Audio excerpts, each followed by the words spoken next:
Success without service is worse than a thief in the night. And I started looking at other opportunities. At that time, I had 5 restaurants. I eventually had 9. But by that time, I was in automotive, newspapers, casinos, you name it, because I pivoted.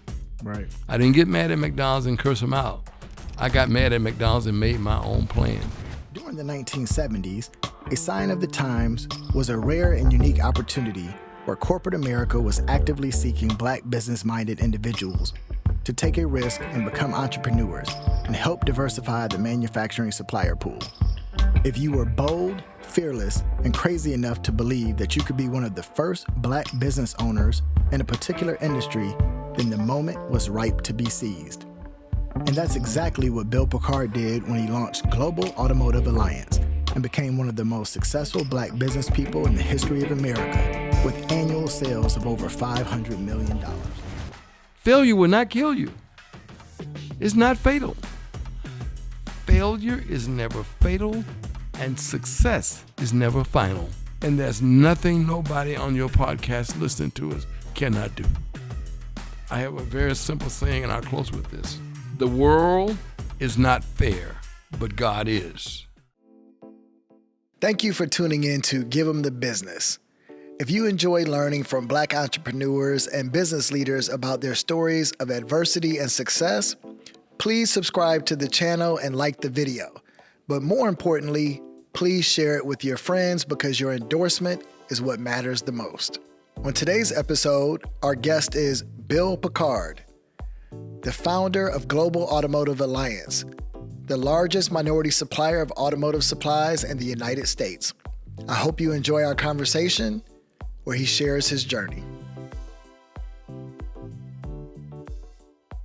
Well, welcome to season 2 of Give 'em the Business. I am your host, Troy Evans, and I am here with the Titan of business, Dr. William Pickard. How are you doing today, sir? It's a great day, young fella, and I'm glad to be here. Well, I am very excited to talk to you today for numerous reasons. One of the numerous reasons is all of the synergies that I feel that I have to you. And you are probably unaware of this, but to give you an understanding, and some of this I knew about you, some of this I learned from your book, Millionaire Moves. But I grew up in Cleveland, Ohio, going to the church of Reverend Otis Moss, who put me under the water. And when I grew up listening to stories about Troup County, Georgia, right? And so when I learned that you were from Troup County, I said, well, that has to be a good man. And then on top of that, you living in Cleveland, and I read the foreword of the book, and George Frazier, who I went to school with his son, Kyle, is writing the foreword for your book. And then you're also in the casino business, and I worked in that for a while. And I've said, well, there's so much synergy here.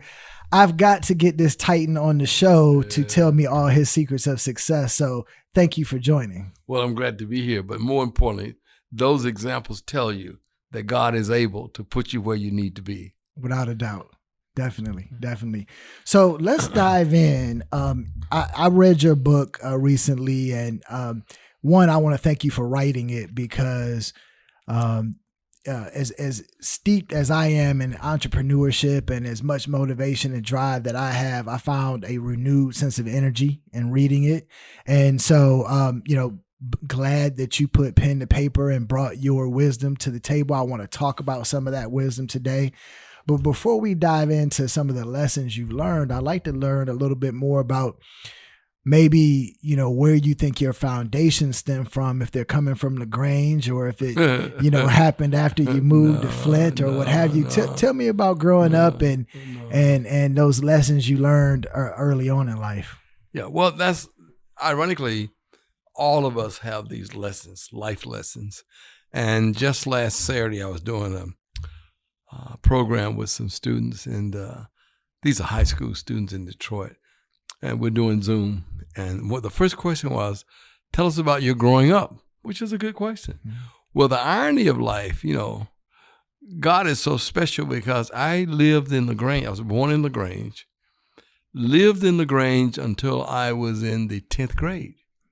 So that would probably be, 15, 14, 16. And then we moved to up south. So I was down south in LaGrange. Then we moved up south to Flint. Up south, I like that. And let me tell you something. Down south was good. Okay. LaGrange was great. My family owned businesses. My granddaddy was a titan in the town. He was about 5'4", called himself a colored Republican merchant. Okay. Now, this is 1950s, and he owned the local baseball team. He owned a garage, and he had a little side hustle called bootleg. So, we were living large. Okay. Lived in Harlem Circle. Our neighbors were school teachers. So, man, life is good. Right. I'm going to go to Morehouse and just tell you what God does. When I graduated from the 8th grade at Thomastown Elementary School in LaGrange, Georgia, we had a commencement speaker. They bring back to LaGrange a senior student at Morehouse named Otis Moss to give us the commencement address. Mm-hmm. Now, I'm probably, 15? You're sitting there, you probably got your Sunday suit on. And this man said something I have never forgotten. Otis Moss says, success without service is worse than a thief in the night. Mm-hmm. So if you become successful, and if you don't service the people, the community, and the God that help you become successful, you're worse than a thief.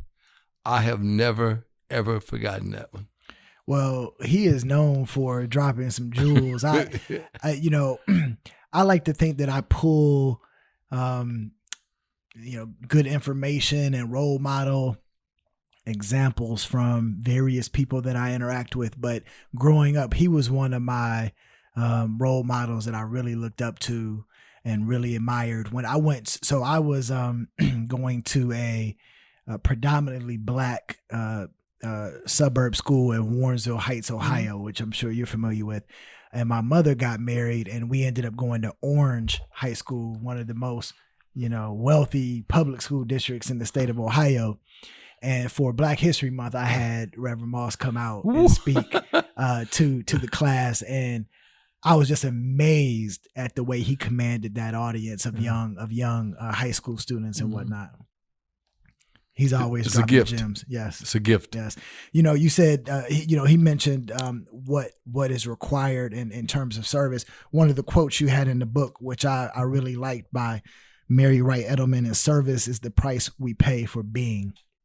Right, the rent we pay. Mm-hmm. That is that's a very interesting quote that I believe in as well. Yeah. So and you've definitely done a lot of that. So you clearly had entrepreneurship examples when you were in LaGrange. Yeah. One of the things you mentioned and you're fond of was your uncle, who was in the numbers business. And I feel synergies there too, because my family was in the number business when I was growing up. And in the background, I always heard 304 box for 50 cents and things of that nature. Right? But you learned a lot from being able to witness your grandfather and then your uncle. They all had major influence on you. Tell me a little bit more about that. Major. I tell you, well, one of my things I love to tell people about is two-arm living. Now, everyone can't come out and create a business going to do 400, 500, $1 billion. Mm-hmm. So my grandfather was a big disciple of two-arm living. You're 18 years old, you're 17. What is the man talking about? Two-arm living. Well, I had an uncle who was a shop teacher. He taught shop in school. He said, you ain't gonna never make no money doing that. Why don't you get out and hustle? Why don't you get out and repair stuff, fix people's houses? And so I'm listening now. I'm 16, I think it was. So I'm listening. He said, for an example, half of these women around here, they can't even put a screen door in. Go by there and put the screen door in for them. And you make a little money on the side. You got a job and you got to hustle. Mm-hmm. Now, his hustles were not illegal hustles, right. But that concept stayed with me forever. And I thought when I first started out that I would get a PhD and I'd have a little barbecue stand or a record shop on the side. And I had been exposed to Cleveland, those shoulder sandwiches, in Cleveland. Right. So I just knew I was going to get a PhD, and then I'm going to have a little side business. I'm set. That's where I thought I was going at one point. And that's interesting because one of the things that is also very interesting to me about you is the fact that you have that PhD, right? You started off down an education path. Social work was where you thought you were going to be. And you don't see a lot of people make the pivot from that academic life to be such a successful entrepreneur. And beyond that, you had your focus on Black causes, which I also admire, which is why I have this podcast. But, you were working with the NAACP in Cleveland, going down the academic route, and then you made the shift. How did that occur? Arnold R. Pinckney, who I worked on his campaign to help the Cleveland School Board pass a levy. Yeah. He was at Olivet, and I met Arnold through the family there. Yeah. Well, that man, I mean, you hear about and you talk about life, and you talk about going to a city when you're 20. I was 25 years of age. I hit Cleveland, and Carl Stokes was running for mayor. Arnold's in the mix. And I had a youth group called the Urban League Youth Community. And I had, oh my gosh, she passed away. Stephanie Tubbs Jones was in my group. She was an 18-year-old kid then. I had all these 18, 19-year-old kids from Cass Tech and East Tech and Kennedy, and we could turn the places out, because it's excitement of young people. So one day Mr. Pinckney comes and said, hey, man, says, why don't you bring your youth community to the rallies? Stokes. I said, Mr. Pinckney, I said, Urban League is not in politics. I don't think we can do that. He said, you take care of the kids, I'll take care of the politics. Okay. We became known at night, Young Folks for Stokes. Okay. Leonard Tate, we would turn those rallies out, man. Right. And so that got me into the politics. So then Carl wins. He becomes mayor. So Pinckney comes to me and says, hey, now I'm 26 years old. What do I know? He said, listen, you got something special. He said, you want to go to City Hall and work for the mayor? I said, no, sir. I don't want to do that. He said, what do you think you want to do? I said, I don't know. I think eventually I want to get a little business and keep doing what I'm doing. But no, I don't want to do that. He said, okay. This is the God's truth. He called me 2 weeks later and says there's a job open for the NAACP executive in Cleveland, and I think you should apply. Man, I'm 27 years old. Right. What do I know? What do I know? I applied. The search committee chair was Charles Perry.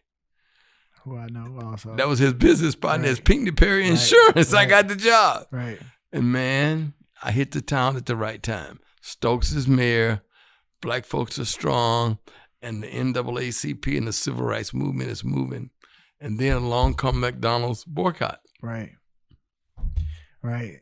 So, Carl Stokes, first Black mayor of a major city in the United States. And then you mentioned the timing of that, which I found to be interesting because I've talked to a lot of successful Black professionals who made it through corporate America and whatnot. And that timing of the 70s was very critical to that success. And you mentioned it in your book too. But, I don't know that those opportunities would exist today to get in ground floor of McDonald's franchises and things of that nature. But it existed then. Talk to me about the importance of timing. Yeah, timing. I always say this, and this bothers me a little bit.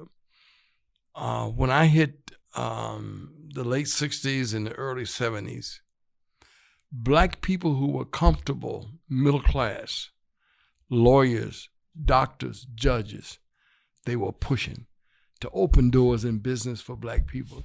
They were pushing General Motors in Detroit to bring on Black dealerships. Then they were pushing Ford Motor Company to put Blacks as suppliers. And then they were encouraging McDonald's to give Black franchises.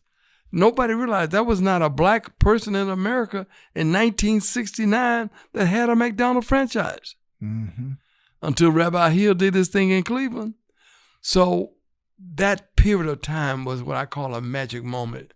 And what I worry about, my generation hasn't been as activists and keep pushing those doors and opening those doors. Mm-hmm. But I think we have been activists in helping people see the vision and create the possibilities. I mean, now you can see black companies that are doing $1 and $2 and $3 billion. You know, mm-hmm. You can now see people like Robert Smith who are doing it. So I believe beyond a shadow of a doubt that the times have changed, but we still have that activism, but it's just not collectively and it's not as visible. You know, the McDonald's was another example of synergies that I felt to you, because I went to school not only with Kyle, George Frazier's son, but I went with Caesar Burke's daughter. And then I also was doing business with Leon Goodrum when I first got to Morehouse. And then in recent years with Harold Lewis out in Las Vegas. And so, you know, I feel like there's a special connection actually between black entrepreneurs trying to get their start at McDonald's. Mm-hmm. There seemed to be a willingness to embrace opportunities with black entrepreneurships mm-hmm. in that franchise. Do you feel that way? Yeah, well, you have to say, in spite of all of the things that McDonald's has done wrong, and they continue to do some things that are not good, you got to give them credit. They were the Branch Rickey of business for mm-hmm. black people. Mm-hmm. Branch Rickey was the owner of the Brooklyn Dodgers that hired Jackie Robinson. McDonald's did put the first black in business in Chicago in October of 1969, Herman Petty. Mm-hmm. And once he got in, then they began to bring others in. And I was in the top 10, but I wound up in Detroit. And so there were a lot of good things that happened then. There were some bad things that happened because oftentimes our restaurants were in the highest crime areas and all that. But again, it was a start. Right. It was an opportunity. You had to survive and you had to create ways to be successful. But we cannot take away from McDonald's that they did make that giant step of permitting the first group of blacks into real franchise opportunities in America. And then they also, I remember when I was at Morehouse, they commissioned that study that was something to the effect of they could place black actors and actresses in their commercials mm-hmm. and it wouldn't have a detrimental effect mm-hmm. on sales. Mm-hmm. And so they were one of the first organizations and companies mm-hmm. that really started mm-hmm. having mm-hmm. black people in their commercials. Yep. Burrell advertised. Right. And Burrell has retired, but his business lives on, and they are still doing a lot of McDonald's commercials. As a matter of fact, I would argue that the best commercials that McDonald's has ever had, black or white, were done by Burrell. Mm-hmm. They were just awesome, and they were the first. And then they had a black CEO a while back too mm-hmm. as well. Mm-hmm. So they've done some things, and I noticed it come up in a lot of the business conversations that I've had. So but they are being sued today by several black owners. Well, they can't get it all right. And so you have the opportunity to leap into action on this McDonald's franchise. Not a lot of people that look like you are doing it, and you have to find and come up with the money in order to take advantage of it.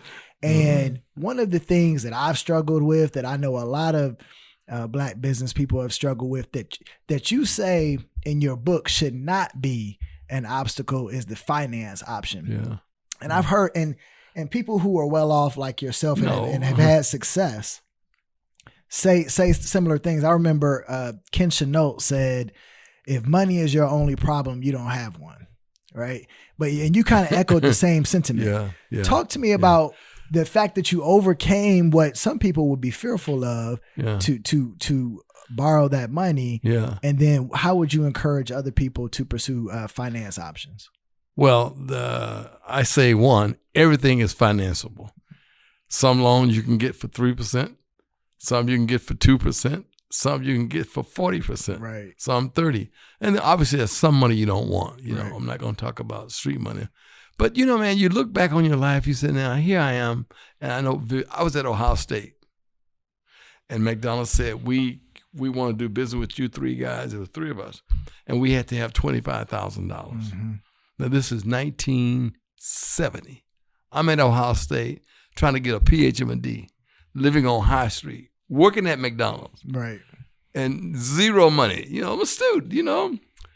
And, man, one of my fraternity brothers named Raymond Snowden, I knew he saved every penny he had. So obviously we needed 8,000, 8,000, 8,000. That's 24. I knew Ray had his 8. Mm-hmm. I met another guy in Cleveland named Mel Garrett who worked at the May Company, and I thought he had his 8. I knew I didn't have my 8. Right. And this is what God does, man. So one Sunday, I live on High Street right by Lane, and I decided to go to the Alpha fraternity meeting, Kappa chapter in the old student union. And I go over there. And I've been a couple of times before, but now I'm going, and it's a little different. I got to make a hookup here because I got to borrow some money. And so I eventually say to one of the guys, hey, man, anybody in the frat works for student financial aid? He said, yeah, Brother John Hall. Yeah, John Hall works over there. He's getting his doctorate. He works in student aid. I go over at the meeting, talk to him, tell him, I said, man, I don't tell the truth. I need to borrow some money to finish up my program. He said, what do you need? I said, $10,000. He said, you got any debt? I said, no, sir. He said, meet me in my office on Tuesday. I go over there on Lane, right in front of the Arts Hall, and this man loaned me $10,000. On the spot. $10,000. Now, I must admit, if he had done that 4 years earlier, I'd have brought me a nice Cadillac convertible, you know. But at that moment, I knew that was my ticket to McDonald's. Right. Now, you say, well, Pickard, how did you know that, man? God has a way of telling you what to do. Mm-hmm. And I believe this, though. If I had not gotten it there, I would have gotten it somewhere. And I probably would have borrowed it from somebody and would have had to pay it back, and therefore would have had to probably wind up giving them a percentage of my business to get the loan. But I really believe, man, that when these opportunities show up, that if you can talk to people, if you can interact with people who've been down this road, there are lots of ways that we can help you find that money. One of the secrets I use, I learned this in Cleveland from Jim Haynes and Rita Haynes at the Mount Sinai Credit Union. These people sit up in the Lancers every day driving them new Cadillacs and got on $500 worth of clothes. They ain't got no money saved up. But you find them people at Mount Sinai Baptist Church who work in the post office. Mm-hmm. They've been saving money for years working at the post office. Them teachers who are now counselors and principals, they've been saving money for years. If you can tap into that equity fund, you can get some money. But them brothers in Lancers, they ain't got no cash. Right. It's all show, no dough. Right. You know, I still believe that. You got to fake it till you make it. It's all show. Right. And so did you have any fear that you had to overcome when you were getting ready to make that first leap? Or did you have the faith that you talk about in your book from day one? And I had been through Cleveland. Mm-hmm. I had been through the riots of Huff. Okay. I was out in the street at night. You know, we got Carl Stokes to pull the white policeman out, and the black community went in. Now here I am, 27 years old, don't own nothing. I'm out here in Huff telling brothers and sisters, be cool, blah, blah, blah, blah, blah. I don't own a house. I don't own a car. I ain't got no money. What am I doing out here? But that was a commitment. Right. It was a cause. So when you go through that, man, you don't feel very much. And when I got to Ohio State, it was like, whew, I can relax. Right. Think about this. You're 27 years of age. You're running the NAACP. You got to raise money for payroll. You got to pay the bills. You got to pay the employees. And then you got to fight for civil rights. Mm-hmm. At the Urban League, you don't have to raise no money. United Way just gave you the check every week. In my case, many a day, I would be told, Mr. Pickard, today is Wednesday. Payroll is Friday. We have no money. Okay, I'll go to Mr. Wendell Irwin's office. He was at 105 Superior. He was a president of the branch. He was an insurance man. I go over there, wait for him. He didn't drive. Insurance man didn't drive. I put him in my car. We drive up to East Boulevard. He go up the hill steps, come back, drive down the street here. He runs there, come on. Hey, come I'm like, what the hell's he doing? No, what's going on, huh? Then he said, take me to the Cleveland Trust night deposit box at 105th and Euclid. Then he put deposit in. I later learned what he was doing. The number men were giving him the money to keep the NAACP alive. Jesus Christ. Right. I had no idea. So when you go through that, man, and you finally realize what's going on, you say, hey, this community has strength. We can find a way to help each other. We can find a way to coalesce. Because I would have never thought, man, that Reggie White and all those guys and Mr. C. Wright and all those people, I would have never thought they were helping out with the NAA, but they were. So when you leave that, at least when I left that, I had a new sense of entitlement. I had a new sense of belief about what we could do as a people, and I felt better about Bill Pickard. Right. Yeah. The as you say, the number business financed many of legitimate opportunity in the neighborhood. Legitimate. Right. Right. So now you've got the McDonald's franchise. It's going well, and you decide you want more McDonald's franchises. Yeah, I called myself the pop-up Negro. I had a PhD. I was lecturing all over the country for McDonald's on how to treat people, and I just knew I was it. Whenever they needed a Negro to pop up, I raised my hand, I popped up, Right. And they built a restaurant, a brand new restaurant, right near where I live.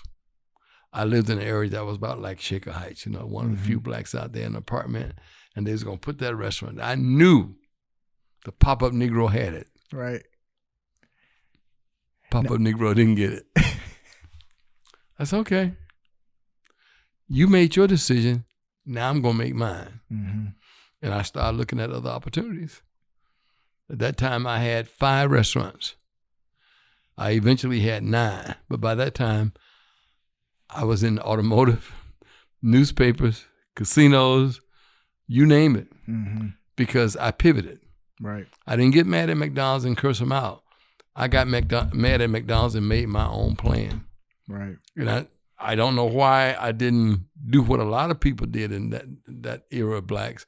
They get mad with McDonald's and go out and start a little Bill's sandwich shop. I didn't do none of that. This is a good thing, but I'm going to pivot and get into something else. And God, I mean, what is the possibility of me with a PhD going to walk into Ford Motor Company and tell them I want to be a supplier? Right. Right. And somebody says, let's try it. Right. Now, before you made the pivot, did your partners, were they still with you on the additional McDonald's, or did you go solo? No. What happened, God stepped in again. One guy was Dr. Raymond Snowden. He was my closest friend in the world. We had gone to Western together, and he was a social worker. He had gotten his PhD much like I had.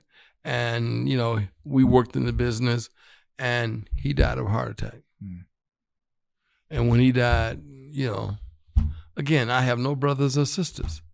This guy was like everything to me. And I'm now saying, can I do this? Because Ray took care of all the books. He was a finance guy. I was a people guy. And the other guy was an operations guy. And the other guy, I love him, but he couldn't lead a parade down a hill. So I remember, man, vividly, I took a long drive, about 5 hours, just trying to ask myself, can I do this financial thing? Can I keep this thing going? And McDonald's helped me make a decision because they called us in and said, look, you get 2 restaurants. They gave his wife, the one that passed, 2 restaurants, and they gave Garrett 2 restaurants. So my problem is solved because now I only have 2 restaurants to worry about. And I know I can handle these 2. And then I started building all over again. Okay. And so you said you made a plan to pivot based on the circumstances that arose. And that's when you got into the automotive supplier business. One of the things that I find interesting, I like to learn more about your thoughts on it before we get into that story, is you've chosen the route of either a franchise or acquiring a business that already existed, as opposed to starting one from scratch. Talk to me about the advantages and disadvantages of that. Well, without a doubt, I believe that franchising is for people like me, not very smart, low IQ, and can do what they're told. Okay. One of my friends said, Pickard, you're not very bright, man. Franchise is painting by the numbers. Right. Painting by the numbers. 1, put in yellow. 2, you put in blue. 3, you put in red. It's really painting by the numbers. And I mastered that one. I don't think I would have been successful starting something from scratch. But now I learned the business I acquired in automotive was in bankruptcy. But the bones were there, but the management was not. And I was able to bring in some new management. Like, I remember this vividly. So we cut this deal on a Friday, it's raining. And the guy says, anything else you want to talk about, Bill? I said, yeah. I said, I need the president of the company. He said, whew, I was worried about you, because if you thought you were going to, he said, I got 3 people for you. And he brought me a guy named John Tobachek. And Tobachek and I went to work. He took care of the inside. I took care of the outside. I had to go grow the business, get the money, find the people, and grow. And we did it unbelievably well. And you acquired 51% of that. Was Regal Plastics. Regal Plastics. And so that does well, starts to grow. And then you have the foresight to say, well, let me look for some other additional auto suppliers that can be merged into this opportunity. Talk to me about your thoughts there. Well, sometimes it's just God. It's just God. I get a call one day from a person who said, we've been watching you and we think that we got an opportunity for you. And I said, well, I don't have any money. He said, well, we can fix that. And again, I was able to buy another company and did very well. So now I am twice the size I was when I walked in the door.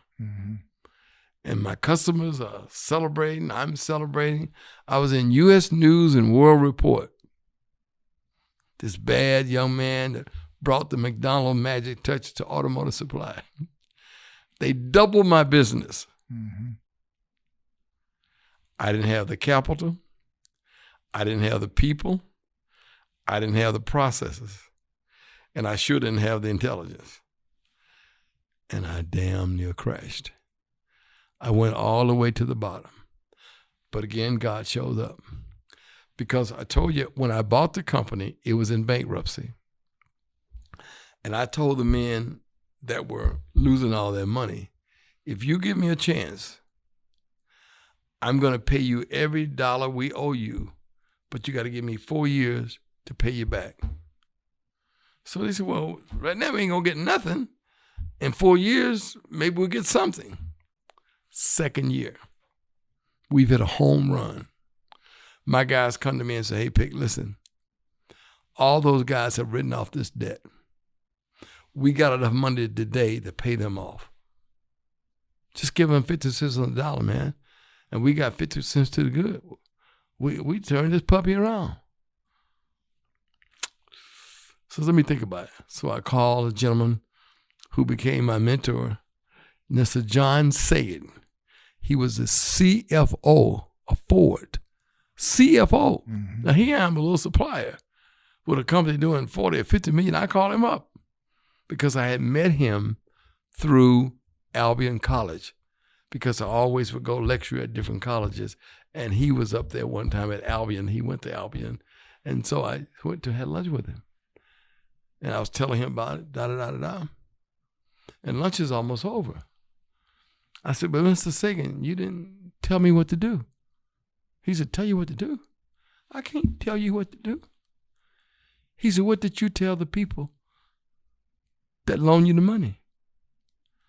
I told him I would pay them back. He said, think about it.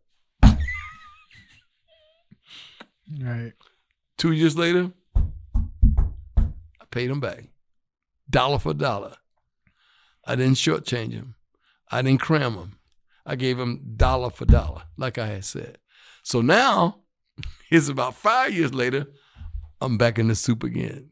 I mean, deep in the soup this time. And it's the same people that you owe. And man, they call me out. We call it a creditors meeting. And I'm the only black guy there, man. You know, it's rough. And they beat me to death. So finally one guy said, listen, this guy walked in here 5 years ago. Everybody in here, including me, had lost money. He told us he's going to pay us back. Every one of you never thought you'd see your money, but he paid you back. Now you're out here again. He owe you money again. And if you tell him to go to hell, you're going to lose your money. If you give him another chance, I think he'll pay you back. And I'm willing to vote right now to give him a chance. They gave me the second chance. and that guy who stood up for you was kind of orchestrated. He was a you plant. Too, right? That was a smart business move. Yeah, well, you know, my accountant did that. I didn't know. Yeah, because I'm new at this game, but I now know the drill. Right. I now know the drill. Right. But luckily for me, my guys knew how to handle it. They had the right people in place at the right time, and we fixed it. And you talk about that in your book too, because that was one of the times that you said was the most, the closest you came to failure. Mm-hmm. And you talk about having to have resilience as an entrepreneur. Mm-hmm. You know, what allowed you to get up every morning and tackle those problems? Boy, I tell you, I have a friend named Donald Snyder, and my friends knew I was going through something. I mean, I'm not bashful about it. I said, guys, I need help. This is rough. Snyder would call me every morning. Piccadilly, when you wake up, you got to get up. Get out of that bed. Get out of that bed and get back out here in the game. And I'm going to tell you, he's a crazy guy, but that was what helped me, you know. And my lady friend at that time, who became my wife, now my ex-wife and my best friend, said, listen, I work for General Motors. They've had problems. Ford has had problems. Chrysler had problems. Everybody has problems. Just get up and get out there and fix it. I needed that. Right. I needed that because, boy, I was down, you know. Right. And I now tell people all the time, failure is never fatal. Failure will not kill you. It's not fatal. Failure is never fatal, and success is never final. We know people every day became very successful. Mm-hmm. 10 years later, they dead broke. Right. NBA. 5 years later, they all dead broke. But failure is what I love to say is like Denzel Washington. If you get knocked down 9 times, you got to get up 10 times. And you got to keep getting up. Because if you don't get up, the game can be over. Right. But I try to tell people all the time, I failed at college, math and science, but I just kept going. I changed my majors. I couldn't pass the chemistry, so I changed the social work. Right. Come on now. Right. There's a way. There's a way. Right. And so now, did you still have the McDonald's franchises while you were? Well, sure, still do to this day. So you were a very hands-on, keep your eye on the operations and whatnot. What allowed you or enabled you to still maintain that level of confidence in your business without too much shrinkage, as you say, while you were off doing this new endeavor? Well, you know, I did something that I still do because I believe in it. I share the blessings. When I created automotive, I gave that guy ownership. They had ownership. Mm-hmm. McDonald's were very liberal. The people that worked for me at McDonald's, they knew me. One lady had been with me 40 years. They knew me. Unfortunately, I was single, and I would go by my McDonald's at least once or twice a week. You got to see, Doc, I'm coming. Sometime I'm coming through the drive-thru. Sometime I'm coming in the front. And I'm spending my own money. I ain't using no gift certificates. Spend your own money. I consciously wanted people to see me there and to see me involved in my business. But the automotive, I gave up equity and brought in good people that could help keep that in the road. Because my job there was primarily marketing and sales and trying to get the relationship with the customers. Mm-hmm. I say there are three aspects of this business, any business. Simple. There's a finder, there's a minder, and there's a grinder. Mm-hmm. The finder got to go out and find this business. I got to go to Ford, Toyota, General Motors, Honda. I got to find it. Then I got to put it over the fence and give it to my grinder, the engineers, the process people, the technology people.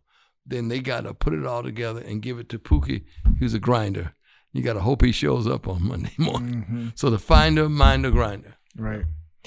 And so while this is going on, you've mentioned a couple of times the young lady who would eventually become your wife and is now your best friend. Mm-hmm. Talk to me about the complexities of managing a relationship while trying to get a business off the ground. I didn't do well in that area of my life. I'm my only child. I probably focused a little bit more on business than I should have. I probably missed some good relationships, some great relationships.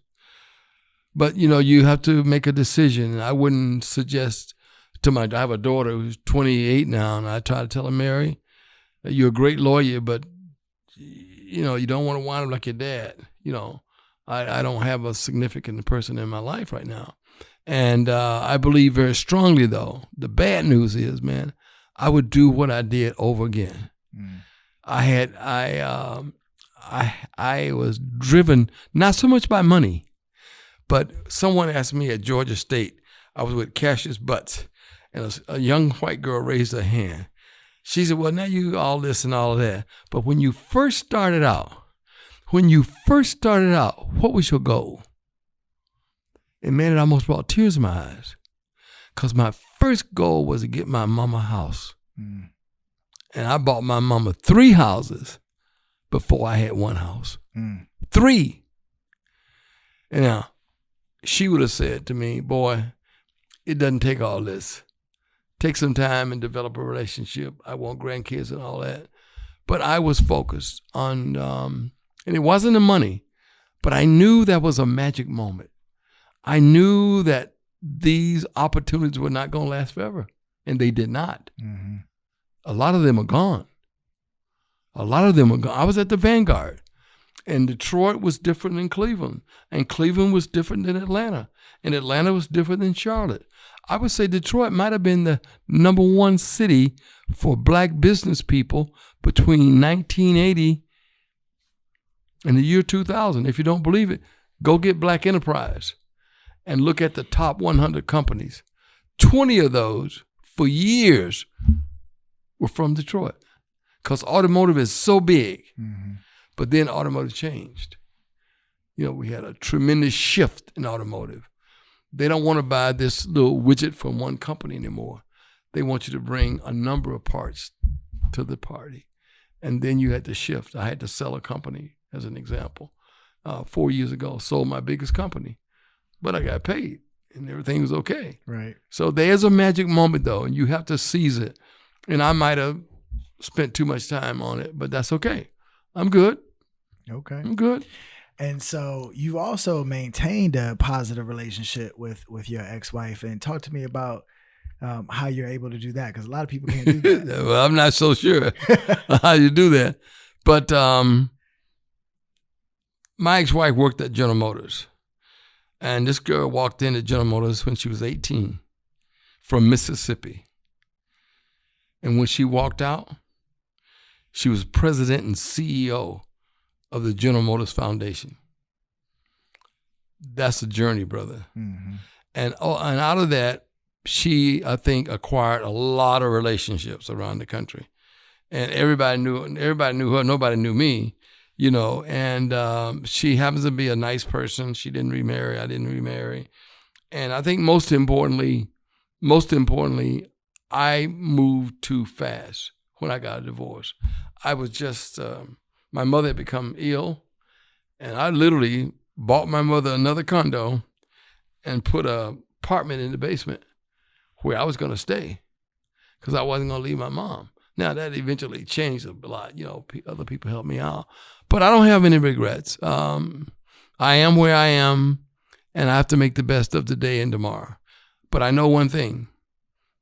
I honored my responsibility to my family and to people that I care about and people that care about me. I did what I had to do. In other words, I believe in life it's like a relay.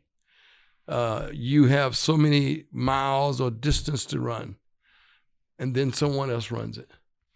Well, in my life and my family, God gave me this opportunity. And I took that baton, brother man, and I've gone up the hill. Now my daughter and my people in my business got to take this baton and they got to run their leg because I did my leg. And my mother lived long enough to see what I built. She saw it, and she benefited from it. And my daddy saw some of it. Now, he didn't see as much as my mom did, but my mom saw the stuff and the whistles and the houses and the cars and the stuff. And so I don't have any regrets, but I would just say to the next generation, smell the roses. Take some time for relationships. They matter. They matter. And so what did you eventually grow General Automotive Alliance to? So you were merging companies. How many companies did you merge at its peak? Oh, my God. We probably had 12 or 13 different companies. That has shrank over the years. Okay. But one time we had 12 or 13. The latest saga is very simple. I sold the largest company 4 years ago. I call it harvesting. I took all that money and set myself up for life, set up some of my employees for life, and I think I've got my daughter in a good place for life. So then I decided that we had management that had been with me 40 years. Sylvester Hester. He ran his leg. And now I see a different world where the challenges are greater. So I went to a man from Tennessee State who had walked into McDonald's. I had walked into General Motors when he was 21 years of age. From Tennessee State, first generation in college. He became president and CEO of General Motors of Mexico. Became president and CEO of General Motors of Canada. And at 51, he walked out. Said, I'm through. Mm-hmm. I stayed in touch with him. Talked to him all the time. I went to him with a deal. Hey, Kevin, we got a pretty good little company here. I sold off one of the biggest companies, but the bones are good. Sylvester's done a great job. He's going to go now and do his own little thing. Why don't you come over here and be CEO of the company? I don't think I want to do this. Kevin, this is an opportunity of a lifetime. Mm-hmm. You don't need it. I don't need it. Your daughters need it. My daughters need it. Black folks need it. He said, oh, man, you're messing with me. I gave him 30% of the company. Mm-hmm. He became CEO and a major shareholder. My advisor says, Pick, why'd you do that? I said, I'm betting on the horse, but I got a better jockey. The horse I built, but the jockey, I can't be the jockey no more. Right. The world has changed on me. 2 years later, they said, Pick, you called one of the best shots we ever called. We're on the verge of a major multi-million-dollar deal because of him. And what did at peak sales, what did GAA get to? 650, 640 when I sold Vitec. And that's an interesting story. Vitec was one of the first companies in America to make plastic fuel tanks. Mm-hmm. Plastic fuel tanks. I sold the company 4 years ago to a German company. And what's happening to plastic fuel tanks now? Going away because of electric vehicles? I mean, Right. Was it God? Yeah. It wasn't me. It goes back to that timing. Yeah, timing, man. And God will order your steps. Now, I ain't no engineer. I've been reading about electrification for years, but I ain't that good. Right. And these are Germans. Right. They're some of the smartest people on earth. He walked in. GM said their whole lineup is going all electric in the next 5 or 10 years or something like that. Yeah. Right. Yeah. So you got up to 650 million. You're betting on the right talent. Mm-hmm. How do you, and you've mentioned first generation college and finding people who still have that hunger. Mm-hmm. How do you identify talent? Again, whether it's a person for McDonald's or whether it's a person for automotive, I ask myself, are they hungry? Are they hungry? Example, no disrespect to my daughter. My daughter is a lawyer. She's not in business. She's hungry, but she ain't real hungry. Mm-hmm. She ain't real hungry. She will probably wind up in the business one day, but that is not her passion. She's going to be a great lawyer. But I want somebody who's hungry. I want somebody to say, I asked my cousin one day, unfortunately he plays Q. I said, Justin, when you got ready to play Q, where'd you get the money from?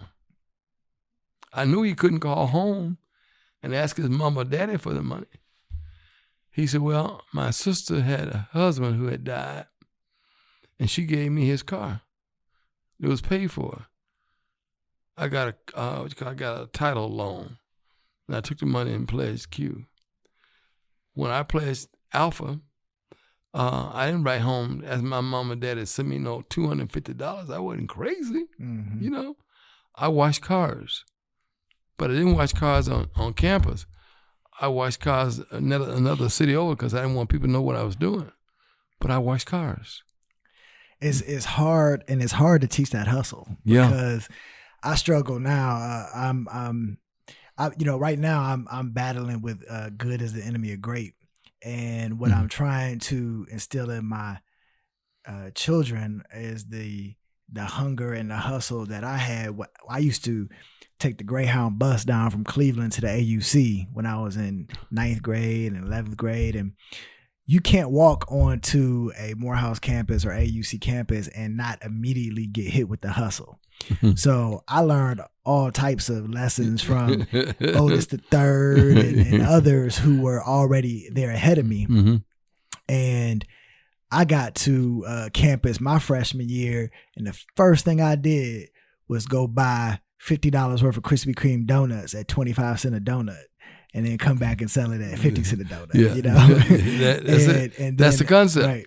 And then I bought vending machines and put them on in the dorms, and I started during Thanksgiving, I started a shuttle service to the airport for students wanting to go home. And so Uber. It's hard to get that hustle and teach it to someone else, especially if their parents have been well-to-do and you're trying to instill that in your children. But there's a model here.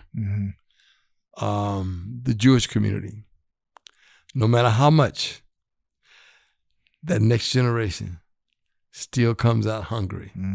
I don't know how they do it. I think a lot of it is a synagogue. I think a lot of it is the Hebrew schools, and a lot of it is a culture. So we, as an example, you might have saw on TV the other night, a young man in Oklahoma was talking about Tulsa, and he was in high school, and the teacher was talking about Tulsa used to be a big black community. Right. He said, no, I lived there all my life. I went to school there. I never heard about it. It wasn't taught. Right. But see, I tell black folks, I don't want the school system teaching my daughter everything about black history. I want to do some of that. I know what Nat Turner was. He wasn't crazy. He wasn't deranged. He had freedom on his mind. And so we have to take a greater responsibility to teach our families about the history of our business and the history of our families. My great-grandfather, bought a farm that still is in the family in 1877. But my fear is that my 92-year-old uncle will die and it will disappear, not on my watch because I will pay the taxes, but there's no one in my family other than me that can pay the taxes on that property. Mm-hmm. Not because they're bad people, they just don't have the vision, you know. And one of the things, again, why I really wanted you on the podcast is because of your commitment to giving back, that service orientation, and in particular to young Black people. You've never been afraid to share your knowledge or to lend an ear. Talk to me about the importance of reinvesting in that next generation, as you just mentioned. Yeah. Well, again, mine was, I had a grandfather and a community in LaGrange and a community. In Flint, I had examples, though. I know what the number of men did. I know they financed the businesses. I know they paid for kids to go to college, not formally, but informally. One of the things I always ask my students is that it's 1955, Detroit, Michigan. Young man just graduated from the Howard Dental School. He come back to Detroit, open up his practice. He went to Hartford Baptist Church as a kid. And now the church is excited. His son come home from Howard. He's going to be a dentist. He's going to put his office up here on Woodward and 6 Mile, you know. He needs $5,000 for his office, equipment, train his people. He needs $5,000. It's 1955. Where is he going to get $5,000 in 1955? Dr. Pickard, you gonna go to the bank? Please. You go to the bank, get embarrassed, get disappointed. The father would usually go to the preacher and they talk about it, and church might kick in something. Yeah, you might say, well, you might want to go see blank blank. You go see the numbers man. Numbers man, okay, I can help you out. I can do this. That's how we went in business in 1955, 56. The banks would not loan money to us, but now to buy a 55 Buick, no problem. Right. To buy a 55 Chevy, no problem. Depreciating assets. So we got to look at these things that we've been able to do with little or nothing. We now have a banking system. There are banks that will now loan money to that new graduate of the Morehouse Medical School who needs $20,000 to open up her practice. So I hope and pray that through my little efforts in my books, and I have 2 books coming out. One is entitled Millionaire Moves Beyond the Pandemic. And it talks about how you pivot and how you survive in a new world, pandemic. And the other book is entitled 100 Outstanding African-American Business Success Stories, 1850 to 1950. 1850 to 1950. Mm-hmm. Now, I'm not throwing shade, but Black college has been in existence over 100 years. Is there one Black college in America today that has a course entitled The History of Black Business in America? That's a good question. I'm guessing it does not. I haven't found it. Right. Well, you know what? I know you don't need my help, but I'll tell you what, when those 2 books come out, because your first book was so good and inspirational, and I See the Reason, Give Them the Business, going to purchase at least 100 of them so we can send out to our listeners and whatnot, because that wisdom is going to be greatly needed, and we appreciate you putting pen to paper. Before I let you go, what would you want to say to the up and coming entrepreneur who's getting ready to decide between that steady paycheck and that risk that he's thinking about taking on? What would you say? I would say plan well, plan carefully, read. You don't have to do it all in one day. There is a concept called two-arm living. We talk about the side hustle today. There's nothing wrong with starting out trying to see how to make this thing work. And I will say this, I say it all the time. There's an African proverb that I love. It says, if you want to go fast, go alone. If you want to go far, go with a team. I believe in teams. I talk about my posse in my book. I'm not a smart guy, but some of my guys in my posse are smart as heck. And I believe in teams. I believe in working together, and I believe in sharing the blessings you get. So I hope and pray we must produce more business people who can produce major business that can employ our people. Now, I'm not opposed to the guys and ladies who got 3 or 4 employees and they're doing well and they're riding around in their Lexus and all that. I ain't mad at you. But I want some people to produce 4 and 5 and 700 jobs. We got to employ our people. And we do that primarily through having our own industries. Now, I hire white. I got white people working for us. We don't just hire black people.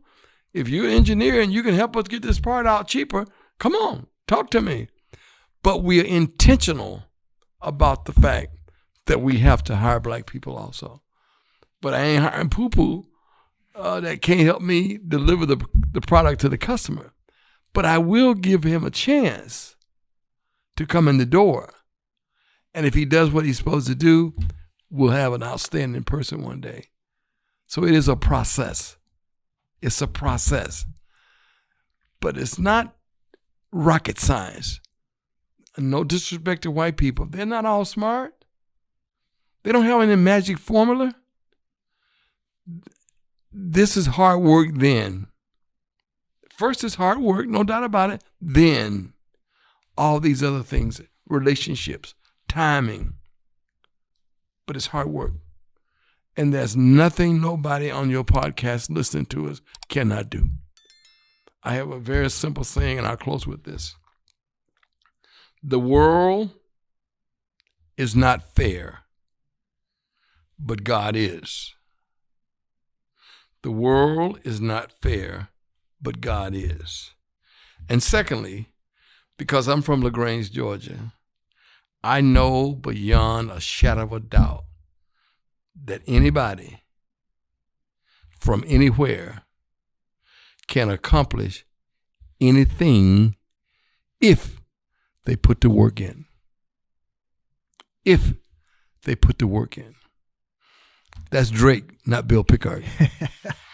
Well, we appreciate the hip hop reference. We appreciate you taking the time.